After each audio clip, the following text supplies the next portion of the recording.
ठीक है, धन्यवाद।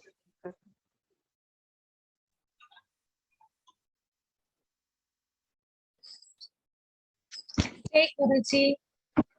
सेरेन माइंड फैमिली द्वारा आयोजित योगी कथामृत स्वाध्याय श्रृंखला में आप सभी को हमारा स्नेह भरा स्वागत है। फिर से आज हम 2 अध्यायों का स्वाध्याय लेकर आज उपस्थित हुए हैं और इसके लिए हमारे साथ हमारे प्रिय भारती जी है, जो कि आज हमको प्रकरण 13 का स्वाध्याय करके बताएंगे और मीरा जी भी है जो कि हमको प्रकरण 14 के बारे में बताएंगे। अभी मैं भारती जी को आमंत्रित करती हूँ, वो हमें प्रकरण 13 के स्वाध्याय करेंगे और उससे क्या ज्ञान और क्या सीख मिलती है वो हमको बताएंगे। ओवर टू यू भारती जी। जय गुरु जी। सभी मास्टर्स को मेरी ओर से कोटि कोटि नमन। हमारी अमृत से भरी पूनम जी को कोटि कोटि नमन। मैं इस अपने सौभाग्य समझती हूँ कि मैं इसे योगी कथा अमृत के स्वाध्याय का हिस्सा बनी हूँ। मुझे इस बात का बहुत ही गर्व है। 13वां प्रकरण, विनिंद्र संत। गुरुजी ने श्री युक्तेश्वर जी से हिमालय जाने की अनुमति मांगी। गुरुजी को लगता है कि वहां के अखंड एकांत में वे ईश्वर से अनवरत तादात्म्य स्थापित कर सकेंगे। उन्हें यह कृतघ्न शब्द कहे अपने गुरु से, क्योंकि साधक कभी कभी मन में अप्रत्याशित रूप से उत्पन्न होने वाले ब्रह्म के जाल में स्वयं फंस जाता है। कॉलेज की पढ़ाई और आश्रम के कर्तव्यों के प्रति दिन प्रतिदिन बढ़ती उदासीनता उन्हें बहुत अधीर किए जा रही थी। इस कृतज्ञता के पातक को किंचित हल्का करने वाली बात यह थी कि गुरुजी ने यह प्रस्ताव तब रखा था जब श्री युक्तेश्वर जी के साथ रहते उन्हें केवल 6 माह हुए थे। अभी तक वे अपने गुरु की गगन स्पर्शी उच्चता को पहचान नहीं पाए थे। श्री युक्तेश्वर जी ने गुरुजी को बड़े सहज भाव से कहा कि हिमालय में कई पहाड़ी लोग रहते हैं, उन्हें तो कोई ईश्वर अनुभूति नहीं है। जड़ पर्वत की अपेक्षा किसी आत्मज्ञानी मनुष्य से ज्ञान प्राप्त करना अधिक अच्छा है। श्री युक्तेश्वर जी के संकेत की उपेक्षा कर गुरुजी ने पुनः अपनी प्रार्थना दोहराई। श्री युक्तेश्वर जी की ओर से कोई उत्तर नहीं आने पर गुरुजी ने उनके मौन को स्वीकृति मान लिया। उनका मन अशांत था। फिर उसी दिन शाम के समय गुरुजी अपने कोलकाता के घर अपनी यात्रा की तैयारी करने में जुट गए। कंबल में कुछ सामान बांधते समय उन्हें इसी प्रकार की उस गठरी की सहसा याद आ गई जिसे उन्होंने कुछ वर्ष पूर्व चोरी चोरी अपनी अटारी की खिड़की से नीचे फेंका था। उनके मन में विचार आया कि कहीं यह भी एक और अनिष्ट ग्रह योग युक्त हिमालय पलायन साबित न हो। पिछली यात्रा के समय उनका आध्यात्मिक उत्साह उछल पड़ा था। आज अपने गुरु को छोड़कर जाने के विचार पर उनका अंतर्मन उन्हें धिक्कार रहा था। अगले दिन प्रातः गुरुजी अपने संस्कृत प्राध्यापक बिहारी पंडित जी के पास जा पहुंचे। गुरुजी ने बिहारी जी से कहा, आपने लहरी माशे के एक महान शिष्य के बारे में बताया था, क्या कृपा करके उनका पता बता दीजिएगा? बिहारी जी ने कहा, तुम्हारा मतलब रामगोपाल मजूमदार से है? उन्हें तो मैं विनेंद्र संत कहता हूँ। वे सदा ही ब्रह्मानंद में डूबे रहते हैं। उनका घर तारकेश्वर के निकट रणबाजपुर में है।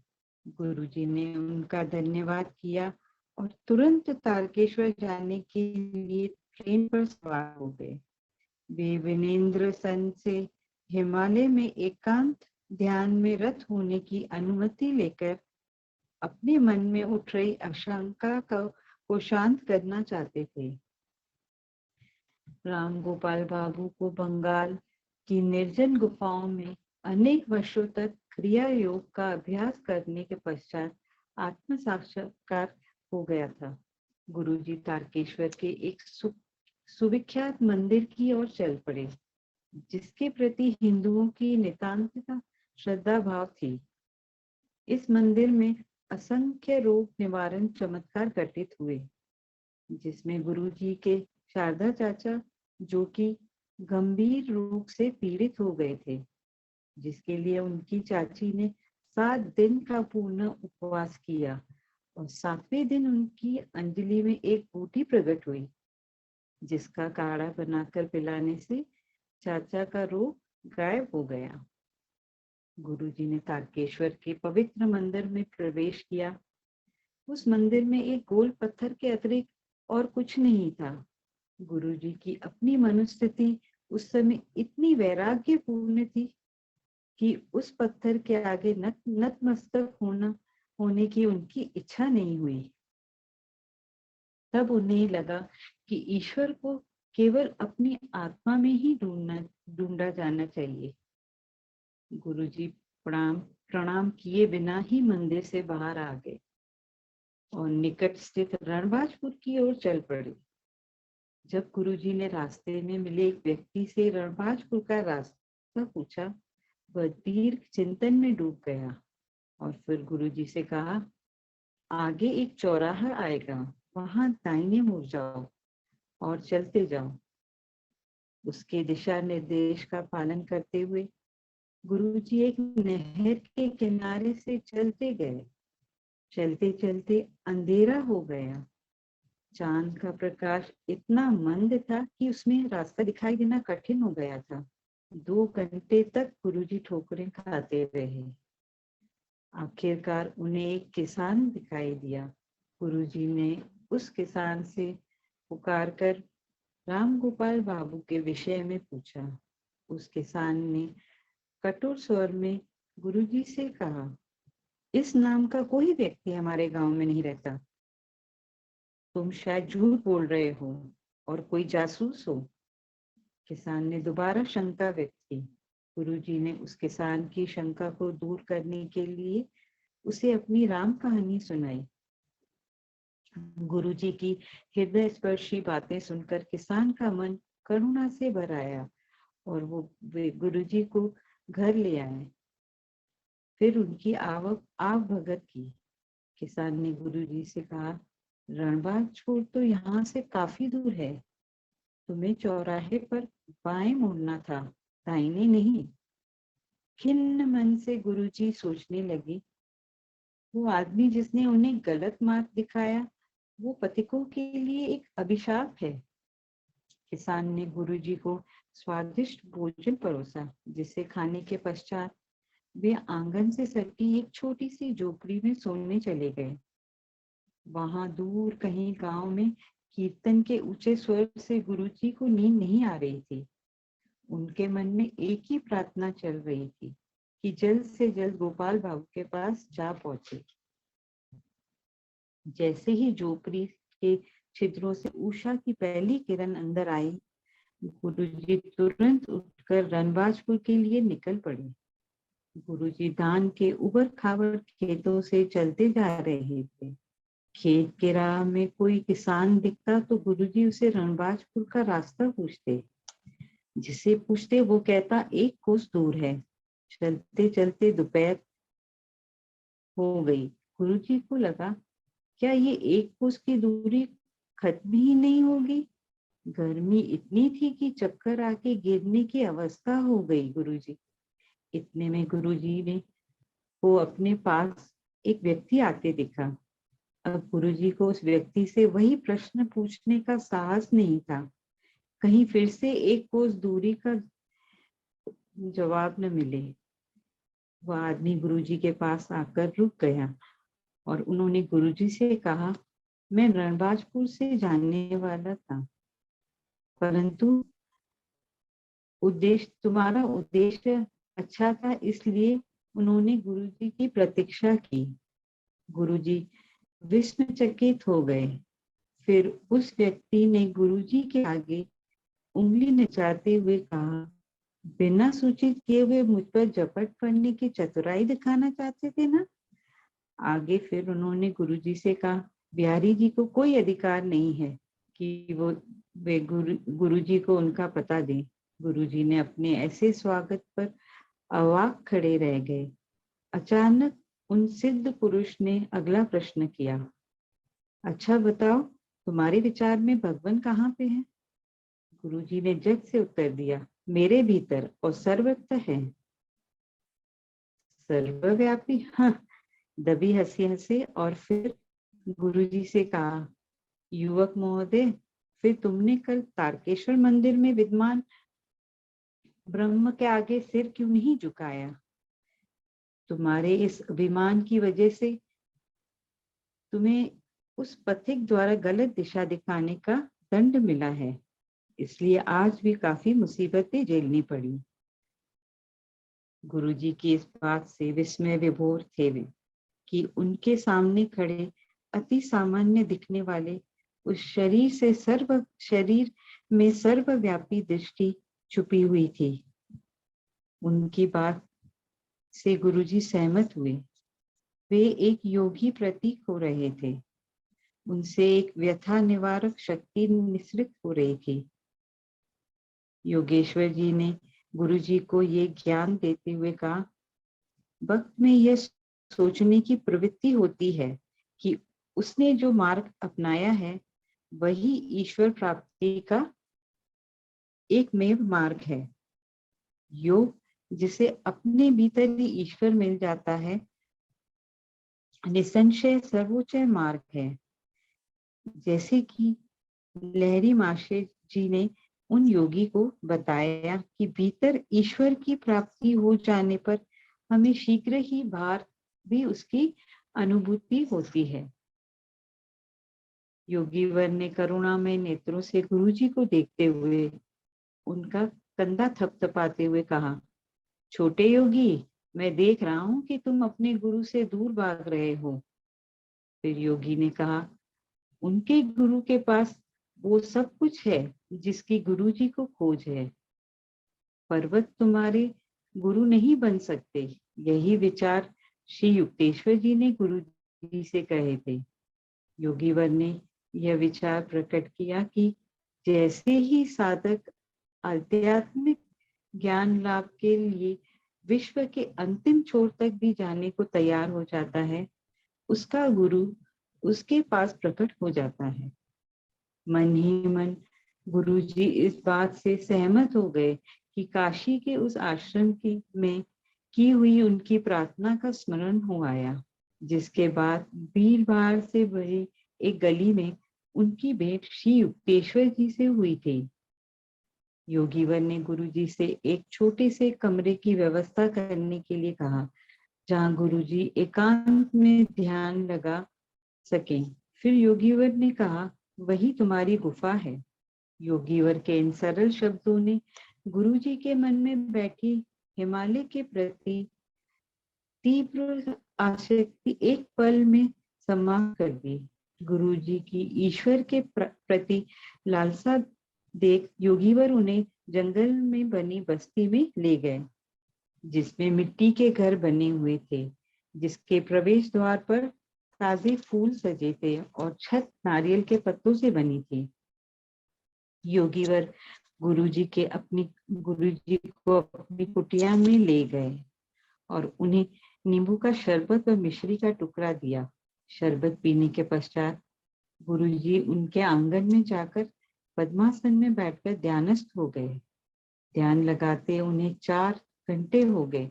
जैसे आंख खुली तो उन्हें योगीवर की मूर्ति चंद्रमा के प्रकाश में निश्चल बैठी दिखी।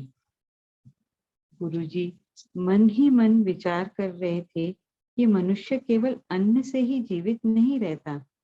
योगीवर ने उनकी मन की आवाज सुन ली और फट से अपने आसन से उठे और गुरुजी से कहा, मैं देख रहा हूँ तुम्हें बहुत तेज भूख लगी है।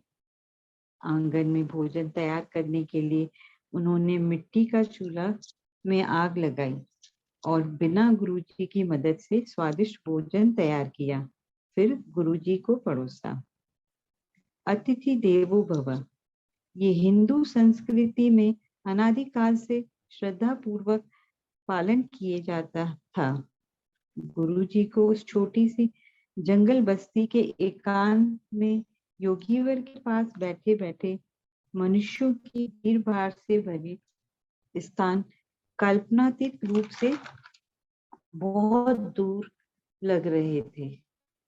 योगीवर ने कुछ फटी कंबल समेटकर उसे गुरुजी का बिस्तर तैयार किया और स्वयं चटाई पर बैठ गए। गुरुजी ने योगीवर के आध्यात्मिक आकर्षण से विभोर होकर अपना साहस बटोरकर योगीवर से एक निवेदन किया कि वे गुरुजी को समाधि प्रदान करें। बड़ी सहजता से योगीवर ने गुरुजी से कहा कि वे उन्हें इष्ट संपर्क करा देते, परंतु योगीवर को इसका अधिकार नहीं है। योगीवर ने गुरुजी को आश्वासन देते हुए कहा कि उनके गुरु ही उन्हें अनुभव प्रदान करेंगे।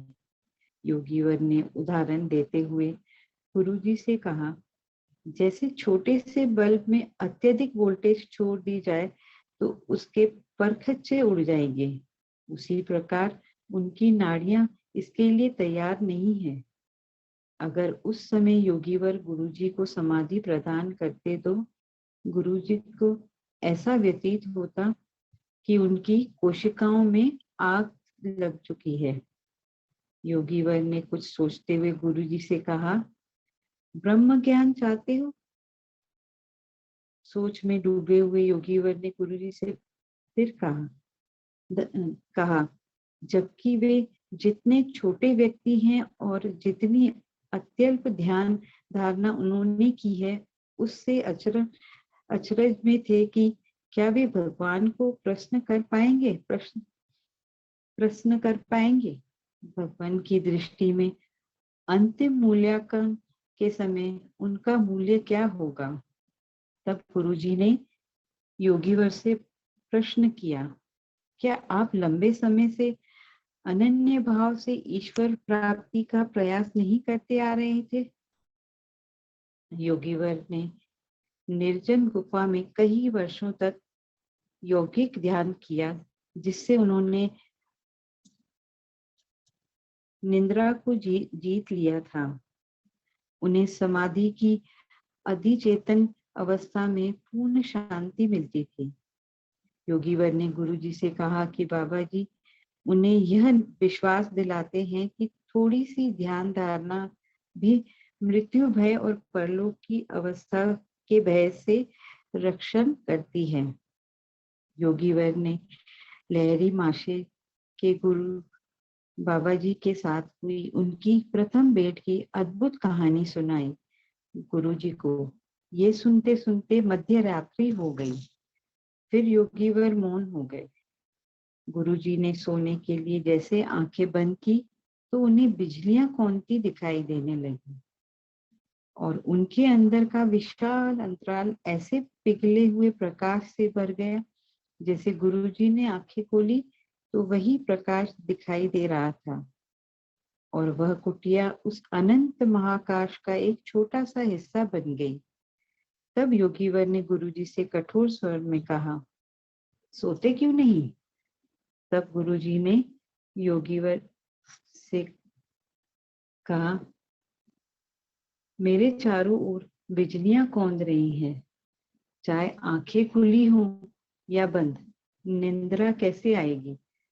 तब योगीवर ने गुरुजी से कहा, धन्य है वे जो उन्हें यह अनुभव प्रदान है। योगीवर ने स्नेह भरे शब्दों में कहा, इन आध्यात्मिक प्रभा किरणों का दर्शन आसानी से नहीं होता है। उषा काल होने पर योगीवर ने गुरुजी को मिश्री के कुछ टुकड़े देते हुए लौट जाने को कहा। योगीवर से विदा लेते वक्त गुरुजी के अश्रु गालों पर बहने लगे और मन में उदासी सी छा गई। योगीराज ने दयाद्र होते हुए गुरुजी से कहा कि वे उन्हें खाली हाथ नहीं जाने देंगे। उनके लिए अवश्य कुछ करेंगे। मुस्कुराते हुए योगीवर ने अपनी दृष्टि गुरुजी पर स्थिर कर दी। योगीवर की होने वाली शांति की धाराओं से गुरुजी का वर्षों पुराना पीठ का दर्द गायब हो गया। ज्योतिर में आनंद के सागर में नहाकर नव उल्लास प्राप्त करने के पश्चात गुरुजी का रुदन बंद हो गया। योगीवर की चरण वंदना कर गुरुजी जंगल की मार्ग से होते हुए तारकेश्वर मंदिर जा पहुंचे। इस बार गुरुजी ने मंदिर के अंदर जाकर भगवान के समीप साष्टांग दंडवत प्रणाम किया। उनकी अंतर्दृष्टि के सामने वो गोल पत्थर आकार में बढ़ता गया और आकाश पिंड बन गया, जिसमें वल्लियों पर वल्य, अचलों पर अचल सभी ईश्वर की प्रभा से ओतप्रोत लग रहे थे। इसके बाद कोलकाता की गाड़ी में बैठकर यात्रा पूरी हुई गुरुजी की। अब गुरुजी का आध्यात्मिक उत्साह हिमालय की ओर जाने का शांत हो गया। अब उन्हें लग रहा था कि ज्ञान पर्वतों से नहीं बल्कि उनके गुरु के चरणों में है। यही पर इस प्रकरण का विराम दे रही हूँ। Over to Meera ji.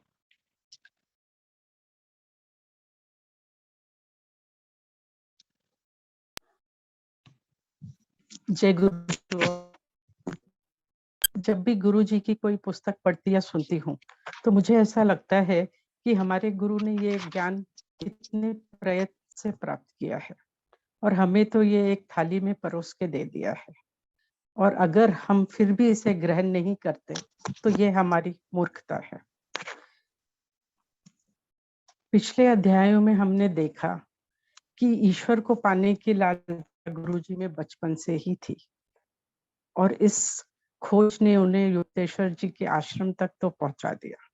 वहां भी उन्हें ऐसा आभास था कि पर्वत ही उन्हें भगवान प्राप्ति दे पाएंगे, इसीलिए वो हिमालय में गए। उन्होंने अपने गुरु से आज्ञा ली थी। गुरु जी ने उन्हें कहा कि जड़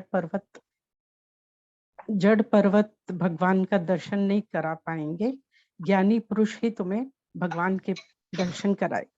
ये इशारा योगानंद जी समझ नहीं पाए कि उनके गुरु ही उनके मार्गदर्शी है और वो ही उन्हें भगवान प्राप्ति की ओर ले जाए। उन्होंने जब दोबारा हिमालय जाने की आज्ञा मांगी तो उनके गुरु ने कोई जवाब नहीं दिया। चूंकि योगानंद जी जाना चाहते थे हिमालय, उन्होंने इस चुप्पी को स्वीकृति समझा और हिमालय चले। वहां से भी वो निराश लौटे कि वहां उनको ज्ञान हुआ कि उनके भगवान प्राप्ति उनके गुरु के से ही मिलेगी। जब वो आश्रम लौटे तो युक्तेश्वर जी ने ऐसा बर्ताव किया जैसे वो कुछ दिनों के लिए नहीं, कुछ घंटों के लिए बाहर गए हों। उन्हें लगा था कि उनके गुरु रुष्ट होंगे। तब उन्होंने अपने गुरु से कहा कि आश्रम के कार्यों में आपको विपत्ति हो रही होगी और मुझे लगा था कि आप नाराज हो जाएंगे। तब युक्तेश्वर जी ने कहा, नाराजगी वहां होती है जहां अपेक्षा हो, मुझे किसी से कोई अपेक्षा नहीं है। मैं सिर्फ अपने शिष्य का भला चाहता हूँ। तुम्हारी उन्नति और प्रगति में ही मेरी स्वीकृति है। ये सुनकर उन्हें योगानंद जी को लगा इस जगत में पिता की आज्ञा अनुसार पुत्र अगर कार्य नहीं करता तो पिता भी रुष्ट हो जाता है। और उनके गुरु तो इतने, मतलब उनके गुरु का प्रेम तो उनके पिता के प्रेम से भी बढ़कर था कि उन्होंने बिल्कुल नाराजगी नहीं दिखाई, और वह इस अपने छोटे से हृदय में इस दिव्य प्रेम को अनुभव करने लगे और बहुत गदगद हो उठे। उन्होंने प्यार भरी नजरों से अपने गुरु को देखा और उन्हें लगा कि दिव्य प्रेम के बारे में जो उन्होंने सुना था अभी उन्हें उसकी अनुभूति हो रही है। वह गदगद होते हुए अपने गुरु की आंखों में देखा और बहुत प्रसन्नचित हुए। फिर कुछ दिनों बाद योगानंद जी खाली कक्ष में ध्यान करने का प्रयत्न कर रहे थे, लेकिन उनके विचार ध्यान में बाधा डाल रहे थे। इतने में उनके गुरु ने आवाज दी, मुकुंद। गुरुजी ने इसे अनसुना कर दिया। गुरुजी ने दोबारा आवाज दी। इस बार योगानंद जी ने सोचा कि वैसे तो गुरुजी हमेशा ध्यान करने के लिए कहते हैं, और अब मैं जब ध्यान कर रहा हूं तो इसमें बाधा डाल रहे हैं। उन्होंने कोई जवाब नहीं दिया। तीसरी बार जब युक्तेश्वर जी ने आवाज लगाई तो उनकी आवाज में थोड़ी कठोरता थी। तब गुरुजी ने भी थोड़े ऊंचे स्वर में कहा, मैं ध्यान कर रहा हूं गुरुजी। युक्तेश्वर जी ने कहा, कैसा ध्यान? मुझे पता है कैसा ध्यान कर रहे हो। तुम्हारा मन तो सूखे पत्ते हवा में जैसे उड़ते हैं वैसे यहाँ वहां उड़ रहा है, और तुम कह रहे हो कि तुम ध्यान कर रहे हो। अपने ध्यान के असफल प्रयत्न का ज्ञान गुरुजी को हो गया था, इसीलिए योगानंद जी अपने गुरु के समीप आकर बैठ गए। उन्हें लगा कि गुरुजी तो सभी जानते हैं कि मेरा ध्यान कहाँ है। वह गुरुजी के युक्तेश्वर जी के समीप बैठे और गुरुजी ने अपने शिष्य से कहा कि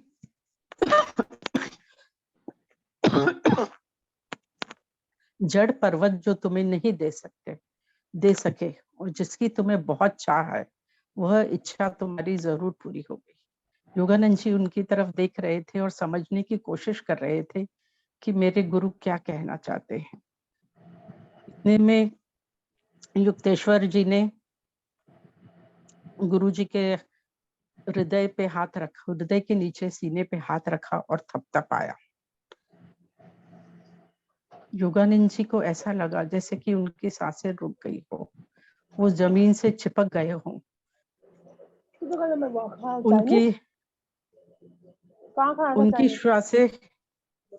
उनकी श्वासें शरीर से अलग हो गई हो, जैसे कोई चुंबक से बाहर निकल रही हो। कण कण से उनकी सांसें और मन शरीर से बाहर बह रहा था।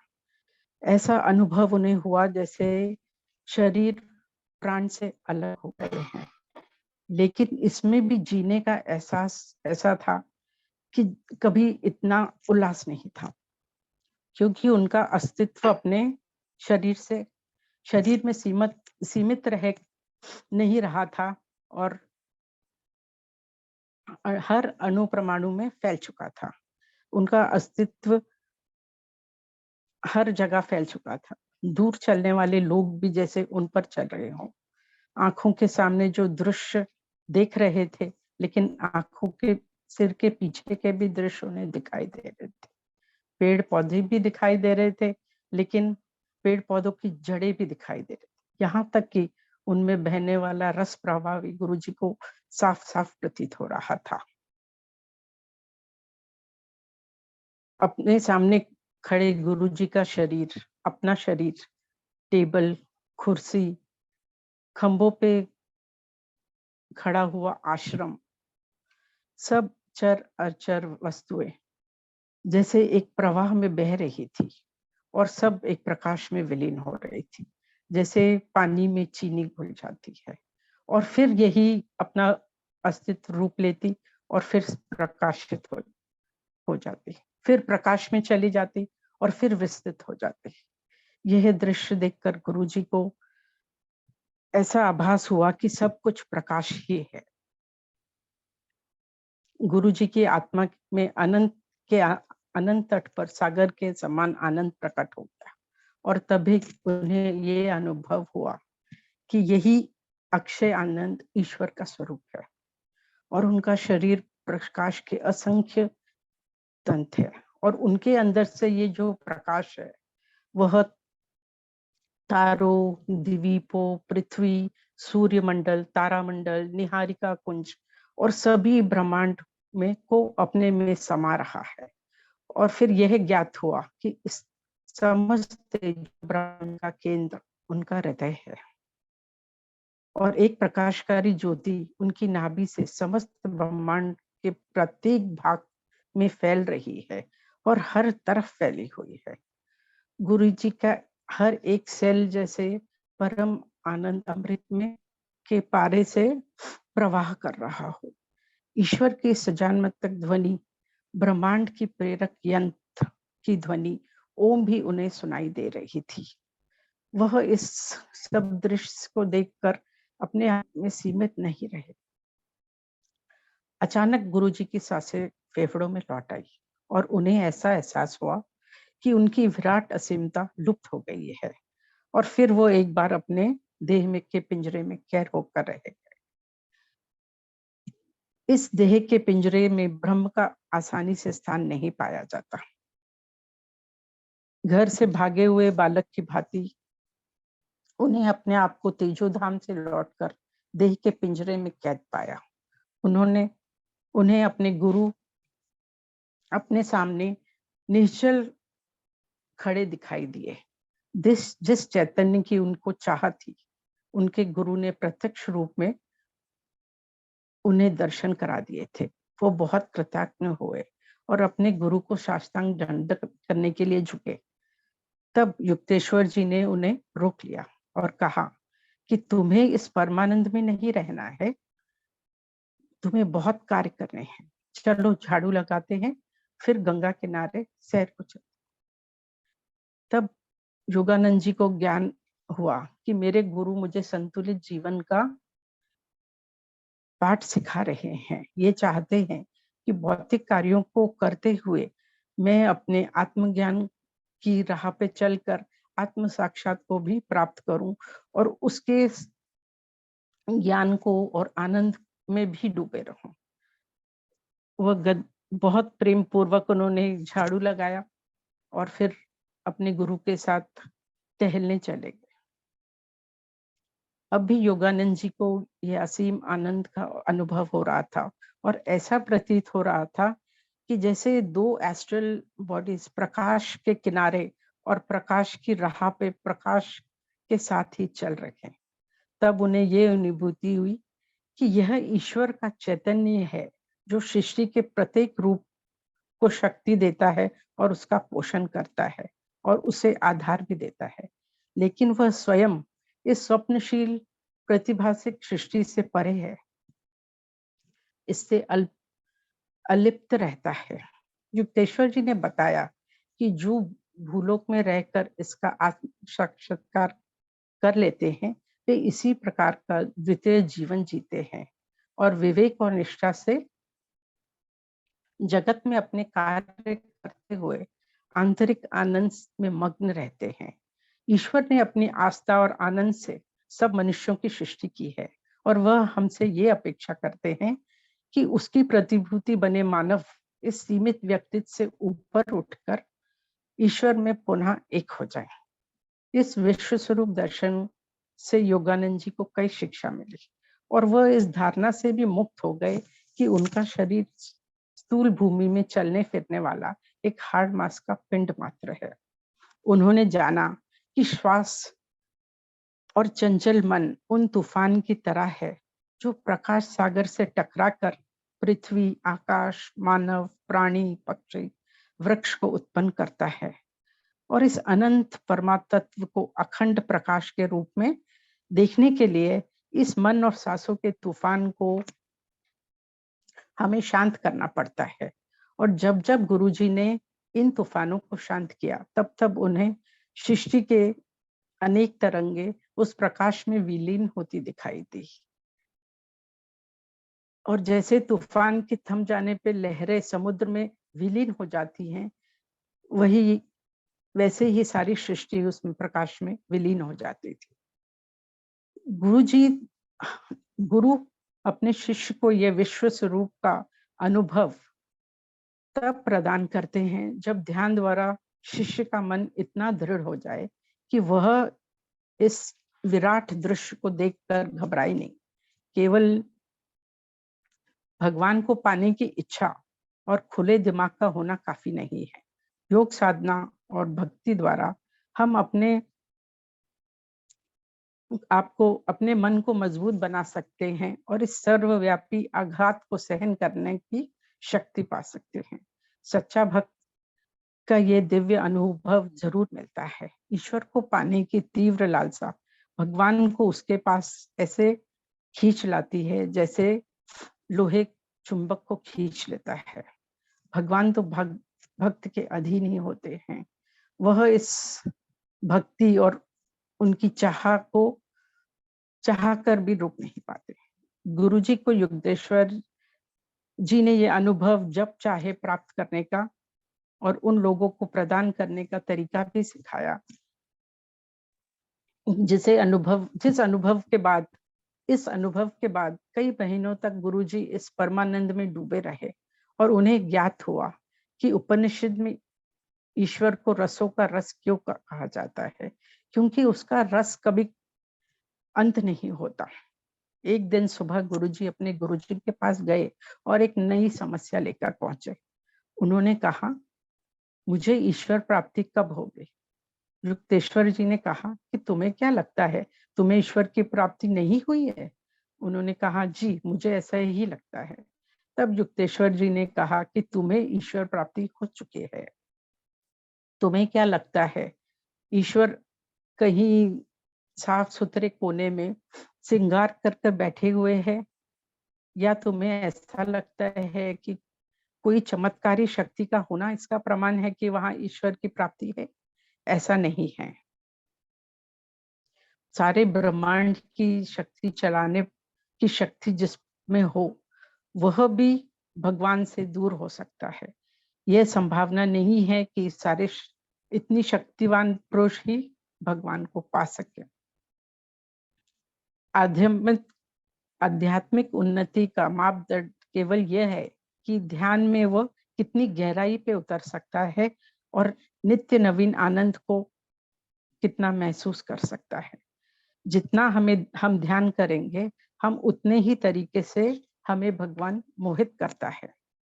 गुरुजी जैसे भक्त जिन्हें ईश्वर का मार्ग मिल जाता है, स्वप्न में भी ईश्वर का स्थान दूसरे को देने के लिए की सोच भी नहीं सकते। मानवीय सुखों से हम ऊब जाते हैं। भौतिक इच्छाओं का अंत नहीं होता। मनुष्य मृग छाया में दौड़ता रहता है। यह कुछ और पाने की चाह कभी खत्म नहीं होती और उसकी खोज में वह दौड़ता ही रहता है। कुछ पाता है, फिर कुछ खोता है, लेकिन ये कुछ की इच्छा उसकी बढ़ती ही जाती है।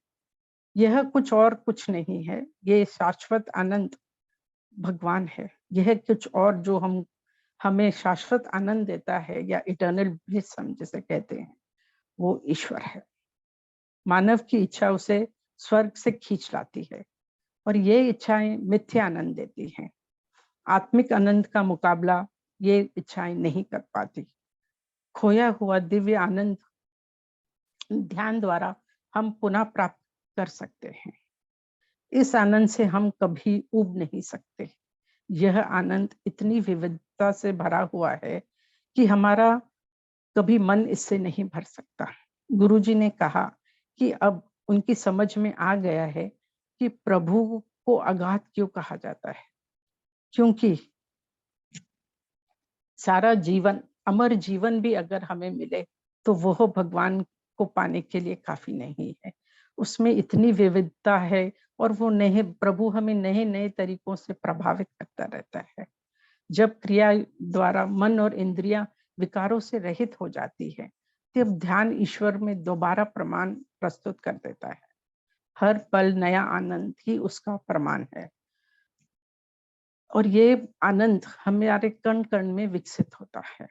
हमें हर समस्या का मार्गदर्शन भी करता है और उसका उपचार भी करता है। हम जितना ध्यान करते हैं, प्रभु हमें सही राह दिखाते हैं और अगर कोई मुसीबत आए उससे कैसे बाहर आना है, ये भी प्रभु ही बताते हैं। योगानंद जी ने अपने गुरु से कहा कि अभी उनको समाधान हो गया है और उनकी समस्या सुलझ गई है। अब वे जान गए हैं कि उन्हें ईश्वर की प्राप्ति हो गई है, क्योंकि योगानंद जी को सब कार्य करते हुए भी ध्यान का आनंद मन में बना रहता था। और प्रत्येक कार्य में सही दिशा और मार्गदर्शन भी उन्हें मिलता रहता था। यही संकेत है कि ईश्वर की प्राप्ति उन्हें हो गई है। ईश्वरी इच्छा का ज्ञान जब हो जाता है तब मानव को कभी दुख से नहीं घिरा रहता। ईश्वर को इच्छा को ही सही दिशा मानना इगोइस्टिक बुद्धि को चकरा देता है। हमें इस ईगो से बाहर आके प्रभु की इच्छा को स्वीकारना है और तभी हम इस चक्रव्यूह से बाहर आ सकते हैं। केवल ईश्वर ही अचूक मार्गदर्शन कर सकता है, और कौन कर सकता है? ये ईश्वर ही है जो सृष्टि का सब भार उठाते हैं और कोई नहीं ये कार्य कर सकता। यहाँ पर गुरुजी ने हमें टोटल एक्सेप्टेंस का ज्ञान दिया है। भगवान की इच्छा, उसकी स्वीकृति, ये ही हमारा लक्ष्य। इसके साथ हम इस अध्याय की समाप्ति करते हैं। इसमें अंत में गुरुजी ने एक कविता लिखी है अपने समाधि और भगवान की जब उन्हें प्राप्ति हुई थी, उसके कुछ लाइनें मैं आपको पढ़ के सुनाती हूँ। अदृश्य हो गए हैं प्रकाश और छाया के पर्दे सारे, दुख का लवलेश भी कहीं नहीं रहा, मिट गए क्षणभंगुर सुखों के बोझ सारे, नष्ट हो गई इंद्रियों की धुंधली मृग मरीचिका। प्रेम, घृणा, स्वस्थ, रोग, जन्म, मृत्यु, द्वैत के पर्दे पर खेलती थी सारी मिथ्य परछाइयां लुप्त हो गई हैं। माया का तूफान थम गया है गहन अंतर्ज्ञान की जादुई छड़ी से। भूत भविष्य कुछ भी नहीं रहा मेरे लिए, अब तो केवल मैं ही हूँ, मैं सदा सर्वदा फैलता सब में, और सब और ग्रह तारे निरंजन पुंज के विस्फोट, सृष्टि की ढलाई की धड़कती भटकी। जय गुरुदेव। Over to my host Swapna ji. जय गुरुजी। हमने देखा कि कितनी सुंदरता और सरलता और सहजता से ही भारती जी और मीरा जी इन दोनों अध्याय को बहुत बहुत बहुत आभारी हैं हम आप दोनों का, जो हमें इतना सुंदर से हमको ये जो दोनों अध्याय का ज्ञान दिए। मैं अभी हमारे माननीय पूनम दीदी को आमंत्रित करूंगी, जो कि हमें बताएंगे इन दोनों अध्याय से हमने क्या लर्निंग लेंगे, जो कि हम उसको जीवन में उतारेंगे। Over to you Poonam. जय गुरु जी to all and serene mind family से जुड़े सभी सदस्यों को मेरा प्यार भरा नमस्कार। सबसे पहले तो मैं कहूंगी वाह भारत की भारती, और जिनका नाम ही है मीरा, भक्ति से भरी मीरा। और जैसे मीरा जी बोल रहे थे कि पानी में चीनी घोल दी, तो आज तो आप लोगों ने हमारे कानों में अपनी वाणी की चीनी घोल दी। इतने प्यार से आप लोगों ने इतना पोलाइटली ये दोनों अध्यायों का हमें स्वाध्याय सुनाया है, बहुत मजा आया। ये दोनों अध्यायों में बहुत ब्यूटीफुल नॉलेज है, ज्ञान है, जिसको हम अपने जीवन में उतार सकते हैं। क्योंकि जो अध्याय नंबर 13 है विनिंद्र संत वाला, जो भारती जी ने किया स्लीपलेस सेंट वाला, उसमें हमारे को बहुत सारे ऐसे गुण गुरु जी के दिखते हैं जो हम सबके अंदर बॉडी लेवल में, वो जो गुण है, वो जो ट्रेट्स है, वो जो इमोशंस है, वो हमारे अंदर भी आते हैं। तो हम क्योंकि इस सेल्फ रियलाइजेशन के मार्ग पे चल रहे हैं, सब मिलकर एक साथ बढ़ रहे हैं, तो हमें इसमें बहुत ही खूबसूरत लर्निंग मिलती है। गुरु जी के लर्निंग को अगर हम अपने में उतारें, उन्होंने जो ज्ञान लिया उसको हम समझ के अपने अंदर वो चेंजेस ले आए, तो हमारी भी थोड़ी यात्रा की स्पीड तो जो है वो बढ़ ही जाएगी। जब गुरु जी ने युक्तेश्वर जी से बोला कि भाई मेरे को तो हिमालय में जाने की अनुमति दीजिए, तो गुरु जी को बुरा लगा कि मैंने ऐसे शब्द अपने गुरु को बोले। और जब गुरु जी ने ये कहा कि कभी कभी साधक के मन में अप्रत्याशित रूप से उत्पन्न होने वाले भ्रम के जाल में मैं फंस गया था, तो वो क्लियर क्या इंडिकेट करता है, हम लोग भी जब इस मार्ग पे चल रहे होते हैं तो कभी ना कभी कहीं ना कहीं हमारे अंदर डाउट्स आने शुरू हो जाते हैं। हम लोग इस बात को अच्छे से जानते हैं, हमने पिछले अध्याय में भी ये ज्ञान दिया था कि हमारे अंदर जिज्ञासा होनी चाहिए, दृढ़ता होनी चाहिए। लेकिन तब भी क्या होता है, संयम होना चाहिए। लेकिन कभी कभी क्या हो जाएगा, क्या करें, इंद्रियां तो लेके ही चलते हैं, तो वो ना चाहते हुए भी क्या करते हैं, वो हमारे अंदर कुछ भ्रम डाल देते हैं, हमारे अंदर कुछ डाउट्स डालते हैं। लेकिन एक बात यहाँ से समझिए, जब भी हमारी लाइफ में हम कुछ भी कर रहे हो और हमारे में कोई भी सेल्फ डाउट आ जाए, तो हमें थोड़ा सा पीछे गहराई में जाना चाहिए। पता है क्यों?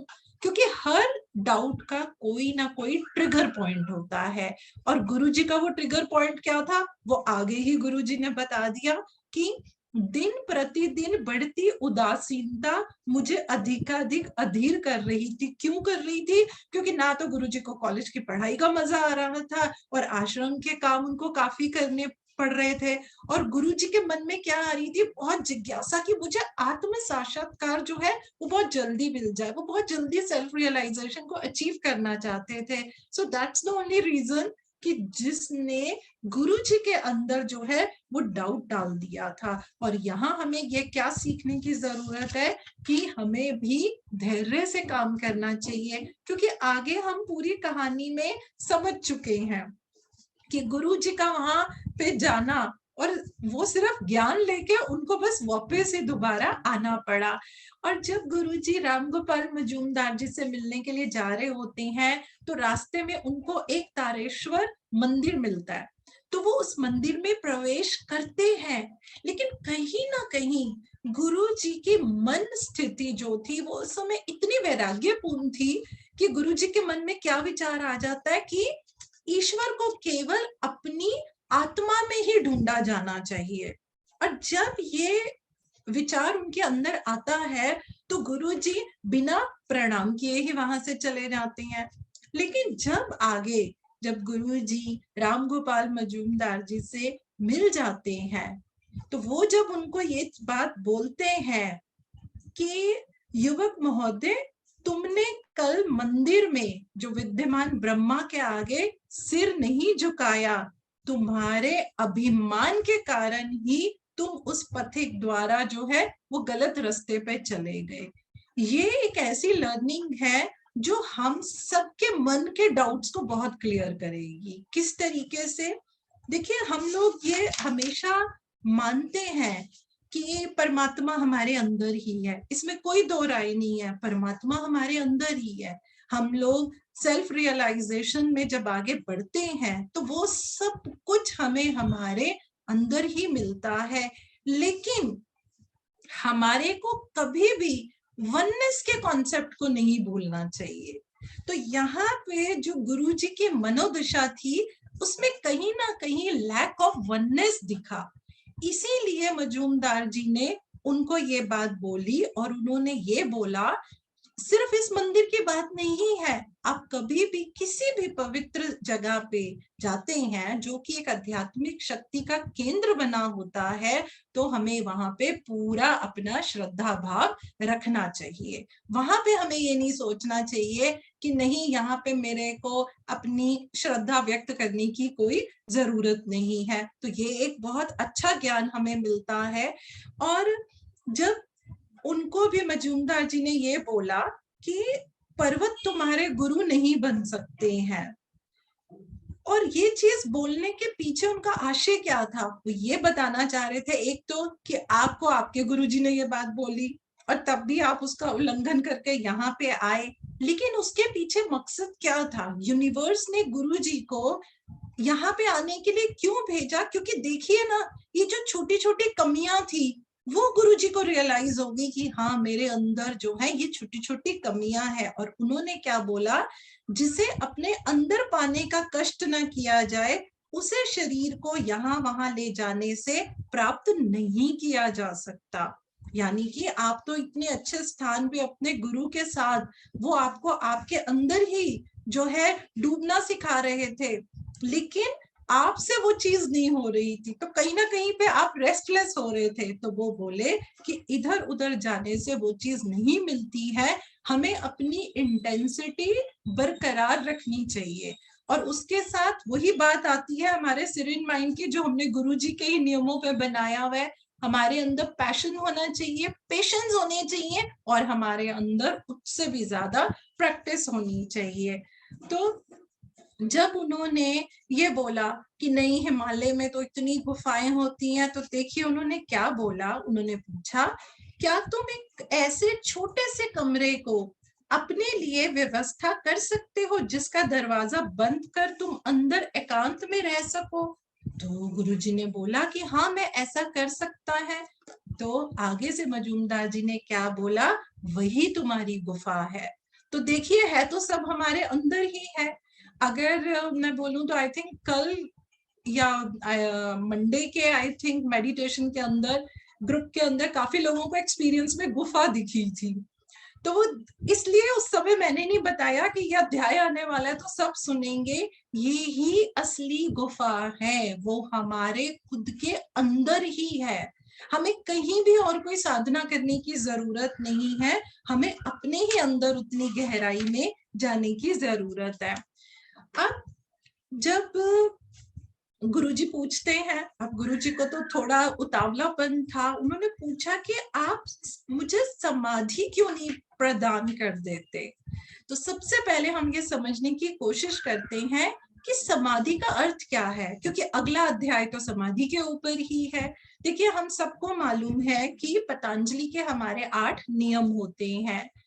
हमारा यम है, नियम है, आसन है, प्राणायाम है, प्रतिहार है, उसके बाद धारणा है, ध्यान है, तब कहीं जाके हम समाधि पे आते हैं।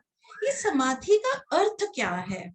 समाधि का अर्थ एक ऐसी अवस्था है जहां पे हम में और परमात्मा में कोई अंतर नहीं रहता। जब हमें एक ऐसा डिवाइन अनुभव होता है कि हम एकदम बॉडी लेवल से उठ के अपने और परमात्मा को एक रूप में देख पाते हैं, वो होती है समाधि की अवस्था।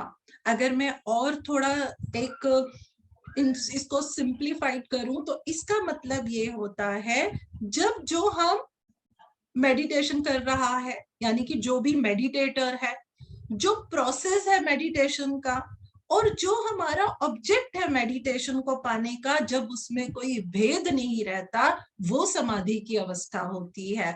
जब अगर हम मेडिटेशन कर रहे हैं तो मुझ में जो मैं प्रोसेस कर रही हूँ और मुझे पाना किसको है, परमात्मा में, उसमें कोई फर्क नहीं रहता, वो समाधि की अवस्था होती है।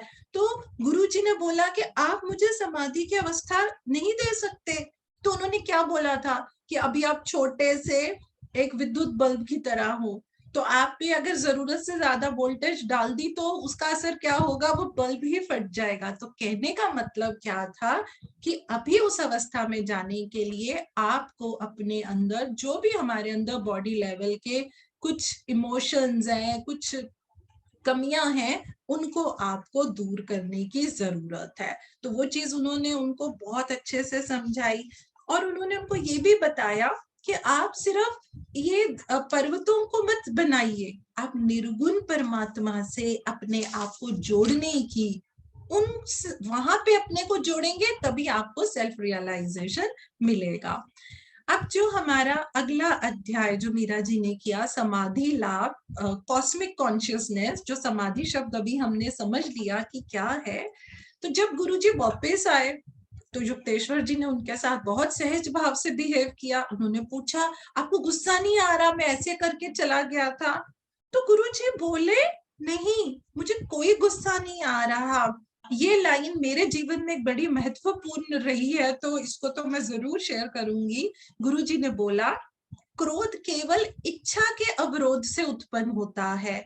मैं कभी दूसरों से कोई अपेक्षा नहीं रखता, इसलिए उनका कोई भी कार्य मेरी इच्छा के विपरीत नहीं हो सकता। अब देखिए कितनी खूबसूरत लर्निंग है। हमको हमेशा लगता है मुझे क्रोध आ रहा है क्योंकि उसने ऐसा किया, ये हो गया, वो हो गया। अब क्रोध भी कहाँ से उत्पन्न हो रहा है? वो भी हमारे अंदर से उत्पन्न होता है। क्यों उत्पन्न हो रहा है? क्योंकि हम सामने वाले से कुछ अपेक्षा, कुछ एक्सपेक्टेशन रख लेते हैं। ये लर्निंग मैंने अपने जीवन में 13 जनवरी 1991 को मैंने ये चीज अपने अंदर डाली थी और आज की तारीख तक मैंने कभी किसी से कोई अपेक्षा नहीं रखी है, जिस वजह से गुस्सा भी इतना नहीं आता है। जब हम अपेक्षा रखते हैं वो पूरी नहीं होती, वो हमारा मूल कारण बनता है गुस्से का। तो हम इससे बहुत अच्छी लर्निंग लेके हम अपने ऊपर काम कर सकते हैं।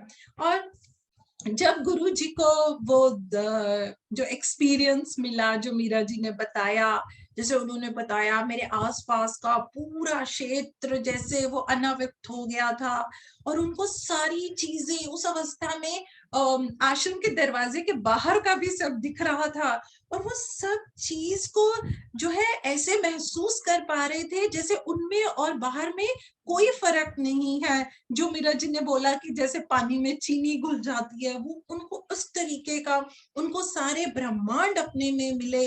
और तब गुरुजी ने बोला कि मुझे ये ज्ञान हुआ कि ये जो तेजो ब्रह्मांड का केंद्र है ये मेरे हृदय में ही स्थित एक बिंदु है। तो वो जो चीज उनको मजूमदार जी ने भी बोली थी कि सब आपके अंदर ही है, और ये मोमेंट देखिए उनको कब मिली, जब वो वहां से वापस आए। तो यानी कि जो उनमें कमियां रह गई थी वो लर्निंग भी उनकी पूरी हो गई। उनका विश्वास अपने गुरु के लिए और इस बात पे कि सब कुछ मेरे ही अंदर है, उस पे उनमें और दृढ़ता आ गई। जब दृढ़ता आएगी, अभ्यास होगा, तो वो चीज हमारे को जरूर मिलती है और वो चीज उनको मिली। अब सोचिए, इतने परम आनंद के बाद जब पहली बार ऐसा अनुभव मिले, तो सोचिए एक एक रोम में, एक एक सेल में कितनी जबरदस्त एनर्जी होती है। और जब वो उस चीज से बाहर आए तो युक्तेश्वर जी ने क्या बोला, तुम्हें परमानंद में डूबे नहीं रहना है। अगर हम सोचें कि वाह गुरुजी को फर्स्ट टाइम ये एक्सपीरियंस हुआ तो मास्टर कितने खुश हुए होंगे कि भाई मेरे शिष्य को भी ये अनुभव हुआ, तो हम तो बोलेंगे भाई तुम इस आनंद में लुप्त रहो। लेकिन क्योंकि कहीं इस एहसास से गुरुजी के अंदर किसी भी तरीके की स्पिरिचुअल ईगो ना आ जाए और वो अपने कर्म कांड से पीछे ना हट जाए, तो युक्तेश्वर जी ने क्या बोला, सबसे पहले ये झाड़ू लगाइए। सोच के देखिए कि ये झाड़ू लगाइए। आज के टाइम में हमारे बच्चे 90% भी नंबर ले आते, हम बोलते हैं बेटा बोल तुझे जो चाहिए लेके देते हैं। लगता है हमारे बच्चों में इतना धैर्य होगा कि हम बोले वाह बेटा चल अब झाड़ू लगाइए। लेकिन गुरुजी ने वो कार्य किया और फिर गुरुजी युक्तेश्वर जी के साथ जो है वो गंगा के किनारे किनारे घूमने गए। ये सबसे महत्वपूर्ण बात है दोनों तरफ से हमारे सीखने के लिए कि एज ए शिष्य, हम सब शिष्य हैं, कभी भी हमारे को आध्यात्मिक यात्रा में कुछ ऐसी अनुभूति हो जाए तो उसको पकड़ के नहीं रहना और ना अपने अंदर कोई ईगो डालनी है और ना अपने कर्म कांड को छोड़ना है। मजा तो इसमें है, उस यात्रा को भी करते रहिए और अपने कर्मों को भी पूरा जो है वो करते रहिए। जब आगे वो उनको ये समझाते हैं, वो कहते हैं ईश्वर का चैतन्य ही है जो सृष्टि में विद्यमान प्रत्येक रूप आकार प्रत्येक शक्ति का पोषण करता है और उसे आधार देता है। तो चाहे हमारे को ऐसा एक्सपीरियंस हुआ, इट डजंट मीन कि हम देखिए कोई अपना और घर का काम नहीं करेंगे। उन्होंने तो देखिए गुरुजी से एकदम झाड़ू ही लगवा दिया। तो वो क्या चीज और क्लैरिटी हमें देती है कि जितनी भी चीजें ईश्वर का चैतन्य तो सभी में है। कोई भी छोटा बड़ा या किसी में भी हमारे को अलगाव करने की जरूरत नहीं है।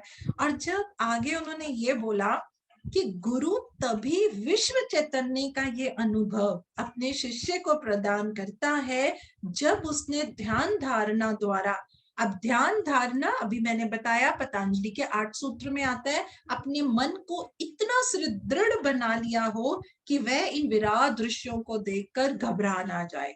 कभी कभी मैं अपने ग्रुप में ये जरूर बोलती हूँ, बिल्कुल नहीं डरना, हम गुरुजी के बच्चे हैं, गुरुजी के बच्चे नहीं डरते।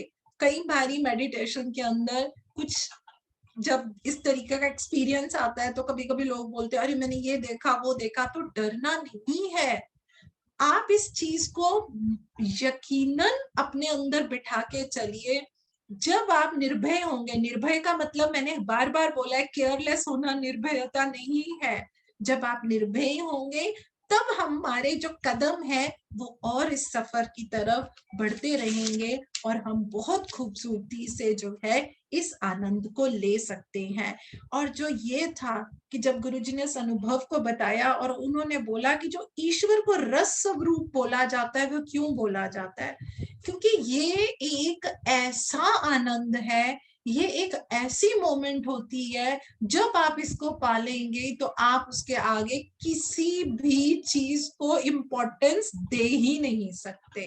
क्योंकि देखिए ये जो है ये रस की तरह है, ये रस की तरह है। हम कुछ खाते हैं और अगर हम फलों का रस पीते हैं तो वो कैसे हमारे अंदर जाता है और हमें कितनी ज्यादा तृप्ति देता है। तो वो इस तरीके से है। और गुरुजी ने उनको ये भी बताया कि आप जो है ये मत समझो कि ईश्वर से हमारा मिलन हो रहा है या वो हमारे को एहसास हो रहा है तो हमारे पास कोई चमत्कारी शक्तियां होनी चाहिए। तो चमत्कारी शक्तियों का किसी के पास होना इस बात का प्रमाण नहीं है। मैं तो कहूंगी आज के टाइम में सबसे बड़ी चमत्कारी शक्ति ही यही है, हमें अपने क्रोध के ऊपर कंट्रोल करना आ जाए, हमारे को अपने लालच के ऊपर, ईर्ष्या के ऊपर कंट्रोल करना आ जाए और हम सबको एक भाव से देखने लग जाए। मेरे ख्याल से तो सबसे बड़ी चमत्कारी शक्ति हमारी ये है जिसको हमारे को सेल्फ रियलाइजेशन के अंदर पाना चाहिए। और लास्ट में जो एक बहुत खूबसूरत पैरा है कि नित्य नवीन आनंद ही ईश्वर है, वह अक्षय है। वर्षों पर वर्ष जैसे जैसे तुम ध्यान करते जाओगे वैसे वैसे वह अनंत युक्तियों से तुम्हें मोहित करता ही रहेगा। तुम्हारे जैसे भक्त जिन्हें ईश्वर का मार्ग मिल जाता है स्वप्न में भी कभी ईश्वर के स्थान पर किसी दूसरे सुख की प्राप्ति की कल्पना ही नहीं कर सकते, क्योंकि ये जो कंपैरिजन है वो बोलते हैं इनका कोई बेजोड़ है, उसका कोई जोड़ ही नहीं है। ये चीज तो आप सब इतने अच्छे मेडिटेटर्स हैं, इतने एक्सपीरियंस होल्डर हैं, सबका मेडिटेशन में एक अलग अलग सफर है। लगभग 35 इयर्स मेरे भी होने वाले होंगे मेडिटेशन को करते करते। ये मैं भी बोलूंगी, हर रोज मेडिटेशन के अंदर वो जो आनंद है ना वो बढ़ता है, वो आनंद बढ़ता है।